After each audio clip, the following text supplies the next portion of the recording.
Hi, I'm Kyle. Welcome to Provider Training video. How do I, as provider, book an appointment with my patient? First, log into your dashboard. Second, go to calendar.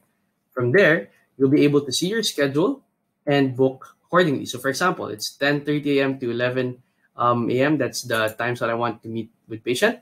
If they're an existing patient, all I have to do is type their name and it should show on my list. Now, supposing that this was a new patient, then I can click new patient, type in their name, type in their email, and if I need to add more info about that patient, I can do so here.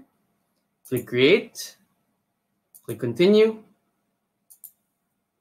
I can confirm the visit, and I can also review that visit.